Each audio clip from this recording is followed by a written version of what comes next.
இந்த கூட்டு களவாணிகள்லாம் ஒன்னா சேர்ந்து நம்ம குழந்தைகள் என்ன படிக்க வேண்டும் என்பதை தீர்மானம் செய்ய போறாங்களாம். ஒரு ரவுடி கிளாஸ் எடுத்தா ரவுடி தாங்க கிடைப்பான், நல்ல ஆசிரியர் கிளாஸ் எடுத்தா நல்ல பையன் கிடைப்பான்.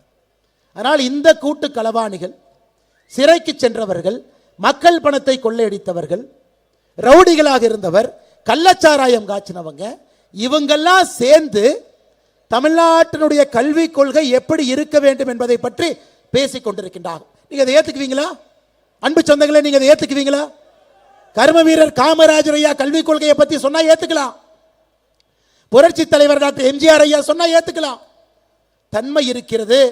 அரசியல் தலைவராக இருந்து அதுபோல் மாண்போடு வாழ்ந்திருக்கின்றார் ஐயா நரேந்திர மோடி அவர்கள். ஒரு கல்விக் கொள்கை எப்படி இருக்க வேண்டும் என்று சொன்னாலும் நாம் ஏத்துக்க போறோம். ஆனா இந்த கூட்டு களவாணிகள்லாம் சேர்ந்து தமிழகத்தினுடைய கல்விக் கொள்கை எப்படி இருக்க வேண்டும் என்று சொல்லிக் கொண்டிருக்கின்றார்கள். அதை எப்படி நாம் ஏத்துக்க போறோம்? நீங்களே யோசிச்சு பாருங்க. அதனால்தான் அன்பு சொந்தங்களே, பாரதிய ஜனதா கட்சி இதை ஒரு புரட்சியாக நாம் மாற்றிக்கொண்டிருக்கின்றோம். ஒருத்தரையும் சந்திச்சு சொல்றோம், அம்மா உங்க குழந்தைக்கு புதிய கல்விக் கொள்கை வந்துச்சுன்னா என்ன நடக்கும்? இந்தியாவில் இருக்கக்கூடிய எல்லா மொழிகளும் உங்க குழந்தை படிப்பதற்கு ஒரு வாய்ப்பு. உங்கள் குழந்தை தமிழ் மொழி தாய்மொழி தமிழ் மொழியில தான் படிப்பாங்க. மிச்ச மொழிகளையும் ஒரு பாடமா படிக்கலாம். இன்னைக்கு நாம சொல்றோங்க ஐயா, ஆர்டிபிஷியல் இன்டெலிஜென்ஸ், செயற்கை நுண்ணறிவு, எந்திர வழி கற்றல், மிஷின் லேர்னிங், இதெல்லாம் இன்னைக்கு ஏதோ தனியார் பள்ளியில, கான்வென்ட் பள்ளியில 5 லட்சம் ரூபாய் ஃபீஸ் வாங்கி சொல்லி கொடுத்துட்டு இருக்காங்க.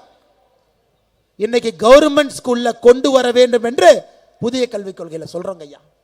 அது மட்டும் இல்லைங்க ஐயா, 11வது 12வது அரசு பள்ளியிலே புதிய கல்விக் கொள்கை வந்துவிட்டால் ஆங்கிலம், கொரிய மொழி, ஜப்பானிய மொழி, தாய்மொழி, பிரெஞ்சு மொழி, ஜெர்மன் மொழி, ஸ்பானிஷ் மொழி, ரஷ்யன் மொழி, போர்ச்சுகீஸ் மொழியும் படிப்பதற்கான வாய்ப்பு 11, 12ஆம் கிளாஸ்ல இருக்கு. மோடியை என்ன பண்றாருங்க ஐயா? நம்முடைய குழந்தைகளை உலகத்தரம் வாய்ந்த குழந்தைகளாக தயார் பண்ணிட்டு இருக்காரு. உலகத்தரம் வாய்ந்த குழந்தைகளா. அரசு பள்ளியில படிச்சாலும் தனியார் பள்ளியில படிச்சாலும் சமமான கல்வி கிடைக்க வேண்டும் என்பதுதான் புதிய தேசிய கல்விக் கொள்கையினுடைய அடிப்படை நோக்கம். அடிப்படை நோக்கம். ஆனா இவங்களை பொறுத்த வரைக்கும் என்ன? இவங்க நடத்தக்கூடிய தனியார் பள்ளியில ஒரு கல்வி, அரசு பள்ளியில் நம்ம படிக்கக்கூடிய குழந்தைகளுக்கு தரமில்லாத ஒரு கல்வியை கொடுத்து திராவிட முன்னேற்ற கழகத்தினுடைய தலைவர்களுக்கு போஸ்டர் ஒட்டுவதற்காக அரசு பள்ளியினுடைய மாணவ செல்வங்களை தயார்படுத்தி கொண்டிருக்கின்றார். இங்க பாருங்க, திருச்சியில Dhanalakshmi Srinivasan matriculation school.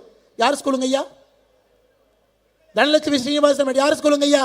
Manachanallur DMK MLA கதிரவனுடைய ஸ்கூல். ஐசிஎஸ்சி 1ஆம் கிளாஸ்ல இருந்து 8ஆம் கிளாஸ் வரைக்கும் 3 மொழி படிக்கலாம். கிங்ஸ்டன் இன்டர்நேஷனல் அகாடமி துரைமுருகன் அண்ணனது, சென்னை பப்ளிக் ஸ்கூல் கலாநிதி வீராசாமி அண்ணனது, கீதா மெட்ரிகுலேஷன் ஸ்கூல் அமைச்சர் கீதா ஜீவன் அவங்களது, எஸ்கேபி வனிதா இன்டர்நேஷனல் ஸ்கூல் அமைச்சர் பிச்சாண்டி அவங்களது, ஜீவா வேலு இன்டர்நேஷனல் ஸ்கூல் அமைச்சர் ஏவா வேலுது, பாரத் வித்யாசிரம் ஜெகத் ரச்சகன் எம்பி இது, சிகே ஸ்கூல் மூகா முத்தவங்க குடும்பம். நான் என்ன சன்சைன் பள்ளியெல்லாம் சொல்லிங்க கேட்டு கேட்டு காதை உங்களுக்கு தேஞ்சு போச்சு. முதலமைச்சர் முக ஸ்டாலினுடைய மகளே ஒரு மும்மொழி கற்றுக் கொடுக்கக்கூடிய பள்ளியை நடத்துறான். நான் என்ன திமுகவுடைய வட்டம் சட்டத்துக்கெல்லாம் போவே இல்லைங்க, அவன் ஸ்கூல் நடத்திக்கிட்டு இருக்கான். ஆனா எல்லா தனியார் பள்ளி, எல்லா சிபிஎஸ்இ பள்ளி, எல்லா பள்ளியிலும் 3 மொழி சொல்லி கொடுக்குறாங்க. ஆனா நம்ம குழந்தைங்க அரசு பள்ளியில படிக்கிறவங்க 2 மொழி மட்டும்தான் படிக்கணும். என்னையா நான் ஒரு விவேகனுடைய காமெடி பார்த்தேன். ஒரு பெரியவர் உட்கார்ந்திருப்பார், அண்ணன் விவேக். அவர் ஒரு போர்டில் எழுதுவார், ஆ அண்ணே தெரியுதா? தெரியல.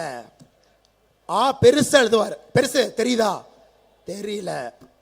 பெருசு ஆ பக்கத்திலே கொண்டு வந்து வைக்கிறேன், தெரியுதா? தெரியல. நான் தெரியுறேனா? தெரியற. போர்டு தெரியுதா? தெரியுது. என்ன பெருசு? ஆ மட்டும் தெரியலங்கிற. தம்பி நான் மலைக்கு கூட பள்ளிக்கூடம் பக்கம் ஒதுங்கல தம்பி, அதனால ஆ தெரியாது. இன்னைக்கு திமுகவுடைய எம்எல்ஏ அப்படித்தான் இருக்கிறாங்க.